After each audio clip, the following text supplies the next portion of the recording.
Chris Sands here again with ProFi 2020 Dental CPAs and our series, Stuff People Ask. Today I've got Beth Keith joining me. Beth has been with me for quite some time and sits in all of our one-on-one consulting planning day clients meetings, as well as heads up our operations here and fields so many different calls and questions from clients. So Beth, what have you come up with today for stuff people ask? Well, first of all, I just want to say there are so many things that clients ask all the time when we're sitting in a planning day with the client, and there's a recurring theme that goes along. So one of the things that I think we need to touch on is debt, Chris. Clients always are concerned about their business debt and their personal debt. And how are they going to be able to pay off everything? Because everybody always, tells us that they want to be debt-free, but they don't have a time frame for it. They don't have a strategic plan for it, and they just keep making monthly payments, and they really have trouble looking at the big picture. Yeah, So it's kind of strange that in the beginning of any planning day that we do, we ask people to write down their top 3 financial priorities. And without a doubt, there's going to be one out of those 3.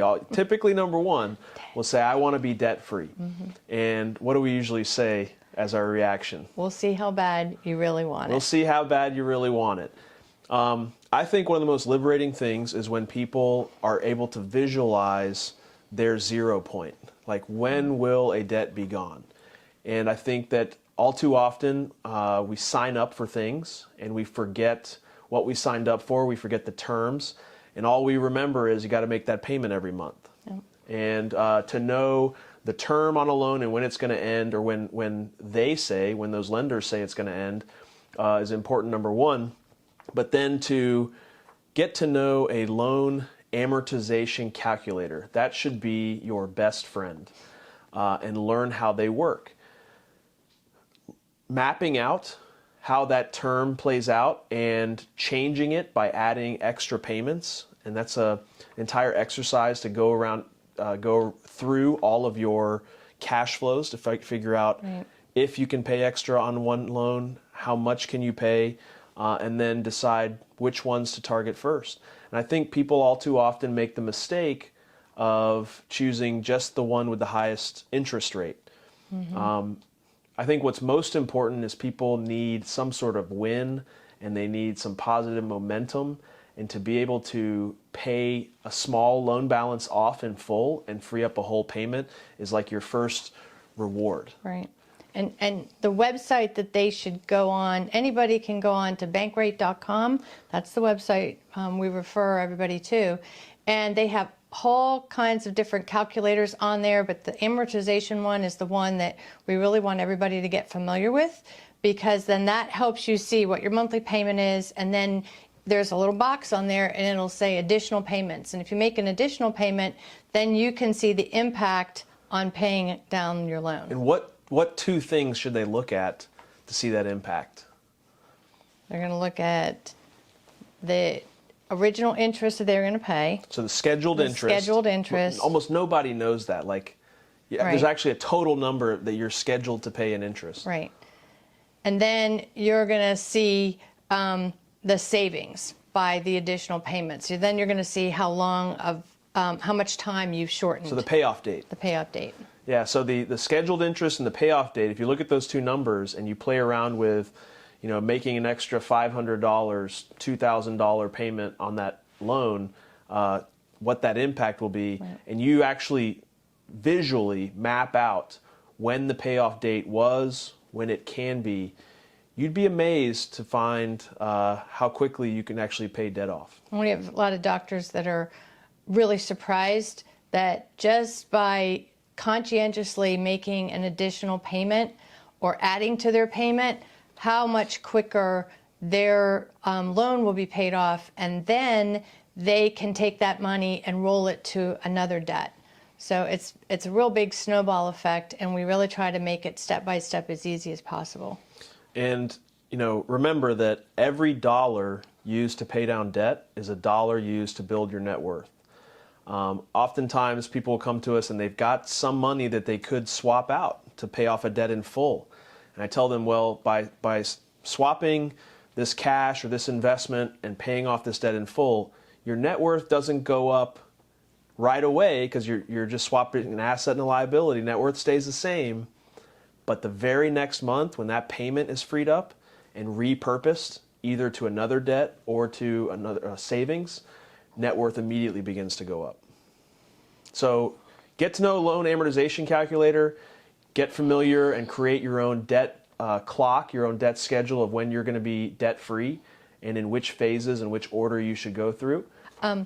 Chris, another question or challenge that we're faced with when we're in the planning session with clients is some of them are buying their first building or some of them are buying their second building.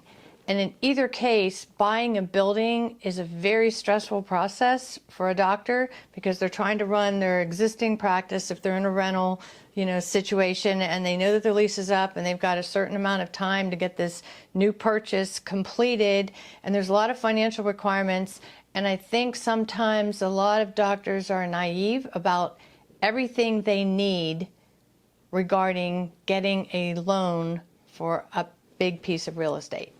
So there's some tips that you have for people to help them out. So a lot of questions there. So yes, buying or building your very first office building can be a monumental task. It is totally worth it. Let me say first of all, and you should most likely do it, but you do need to kind of prepare for it. And it is also a period of what we call the construction phase and the whole loan phase, a little bit of cash flow hell.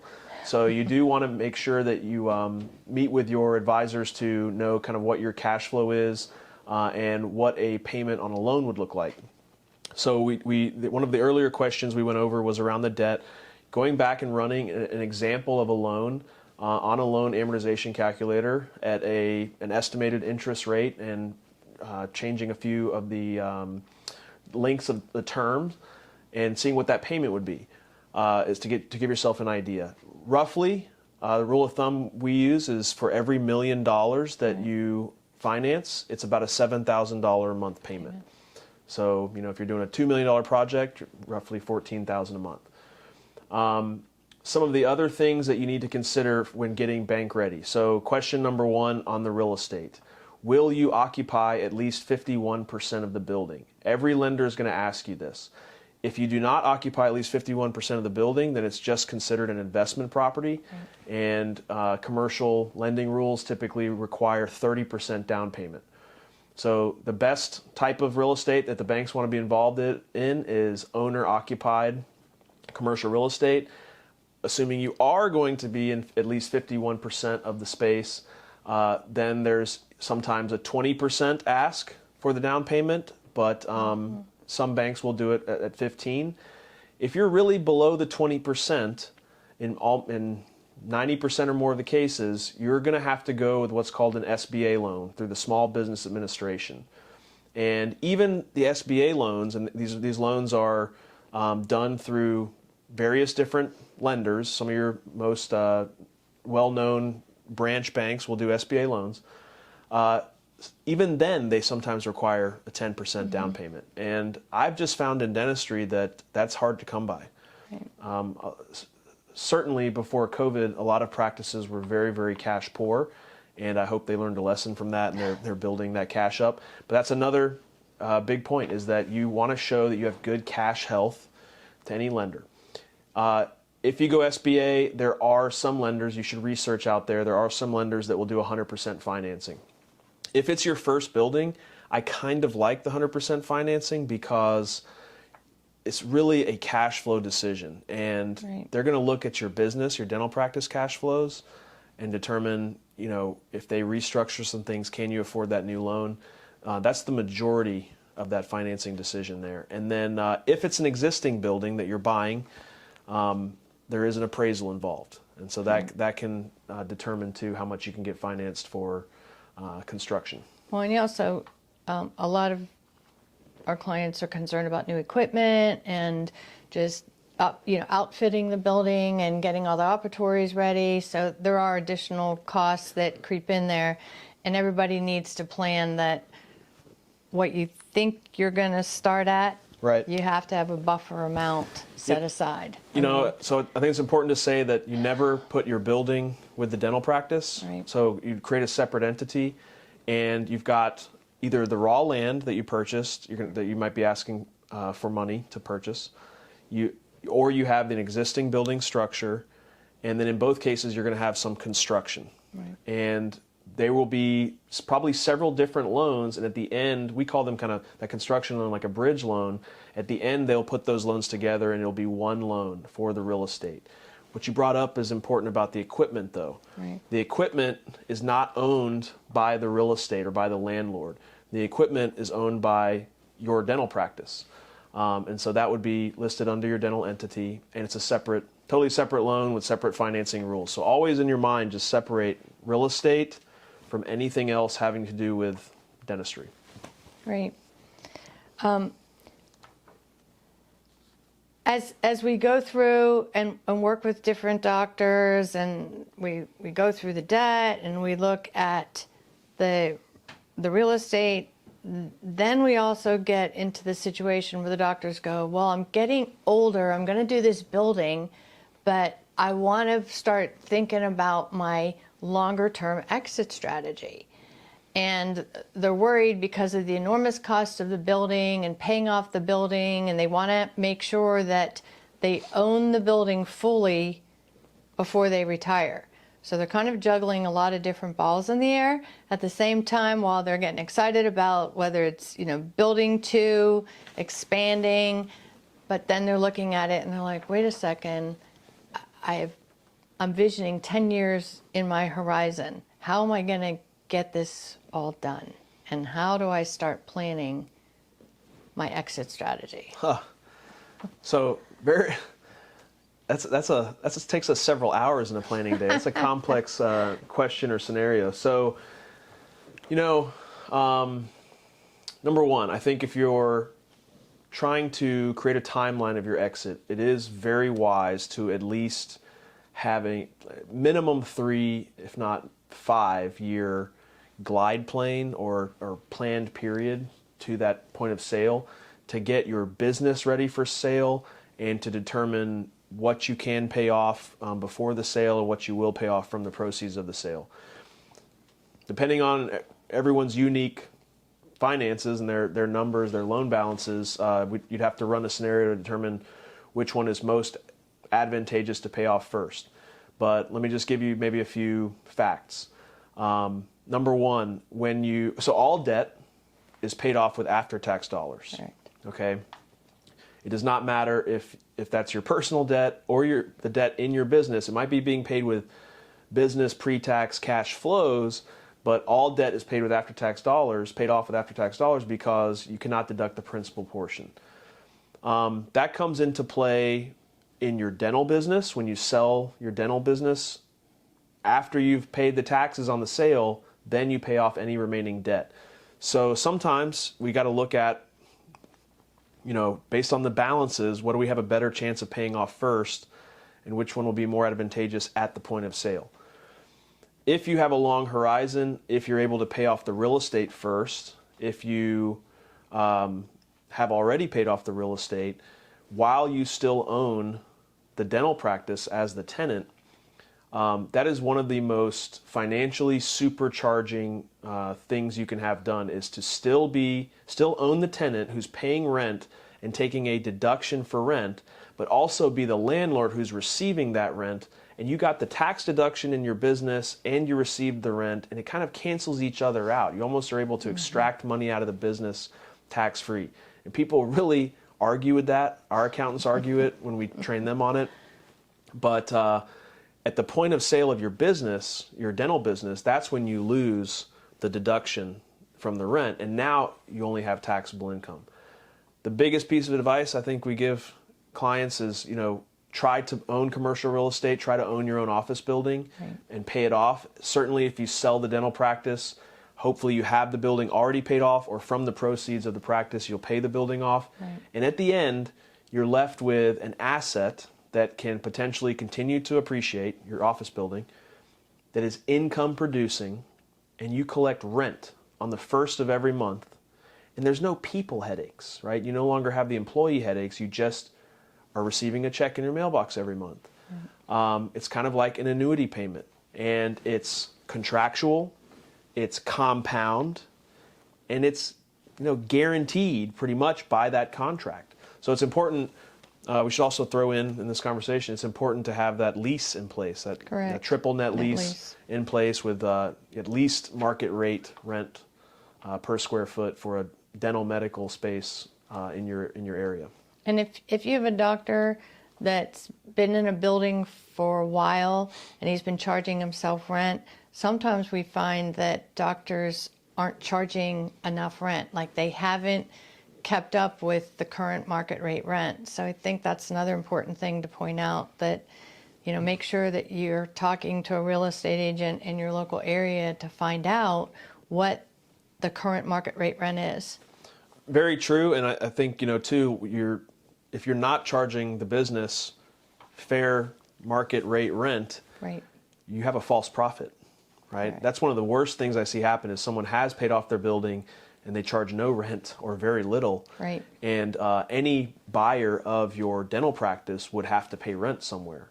So it's one of the important metrics to see, are you really truly profitable, and make sure you have that true expense and you're taking full advantage of that deduction while you own both the building and the dental practice. Now, as we talk about debt, we talk about real estate, and then we talk about an exit strategy, the other thing we hear doctors say all the time is, I got into dentistry because I could possibly work 4 days a week, have more time with my family, but as this, as they call it, monster is growing, I feel like I have less time than I've ever had, and I'm always working in the business.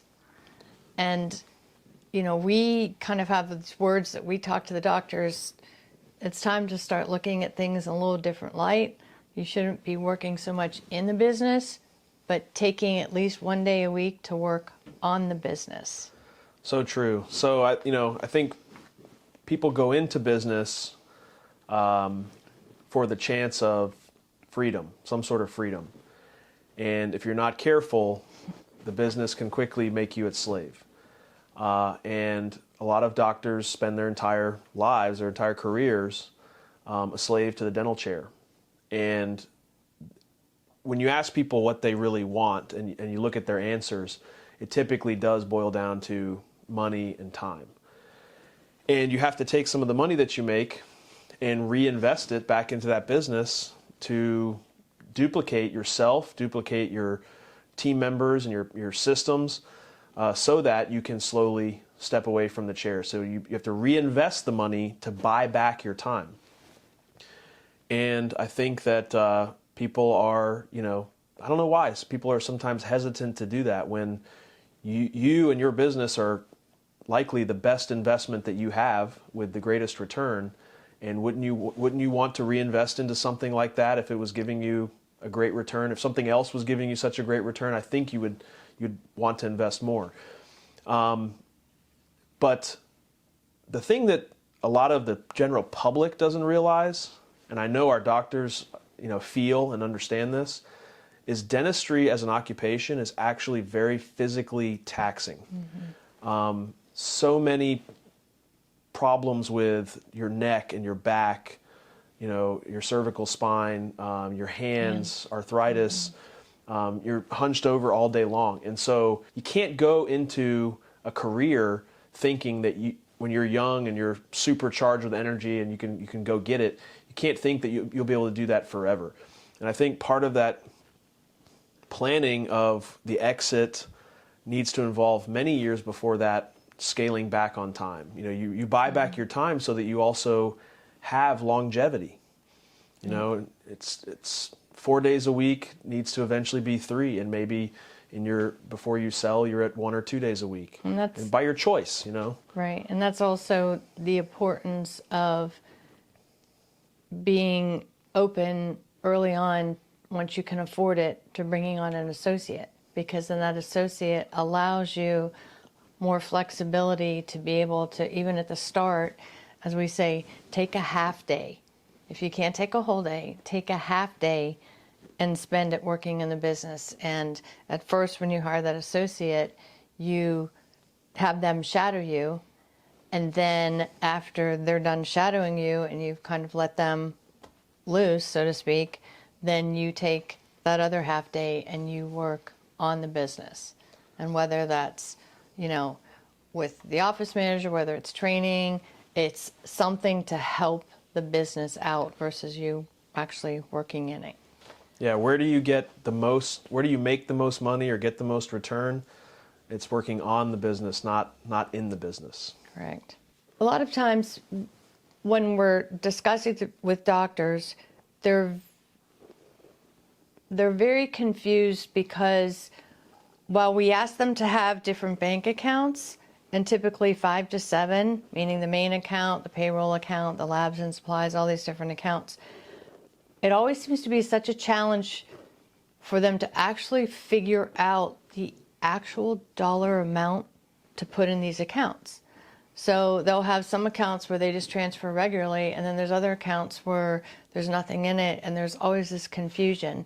And we've really come up with a great daily transfer system and a cash management system to help doctors out. Can you give them kind of a quick overview of what we talk about?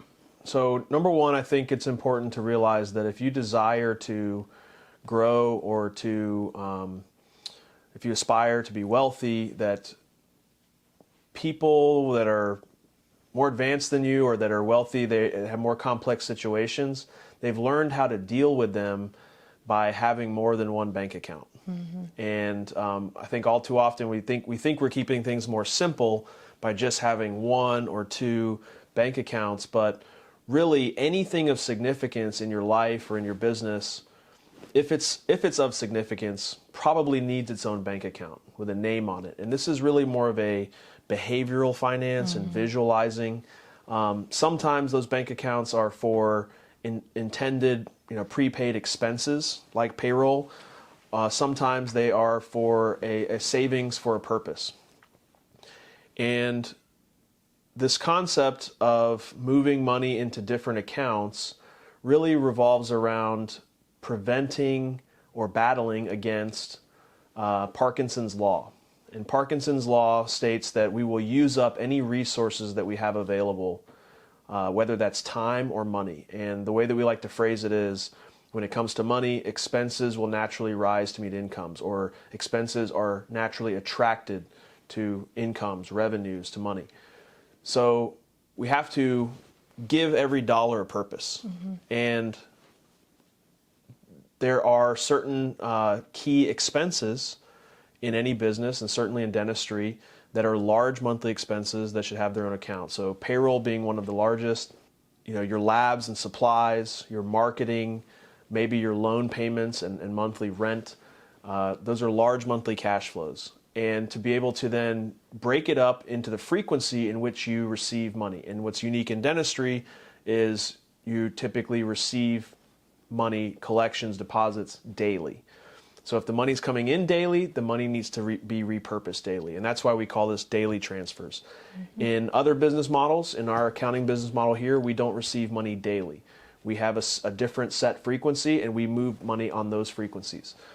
But this is all really based, or really where you can find a lot of the fundamental knowledge backing this, is a great book called Profit First. And we became a Profit First certified firm for that reason, is in order to be more profitable, profit is a choice. It has to be intentional. And one of the accounts you should have should be a profit account.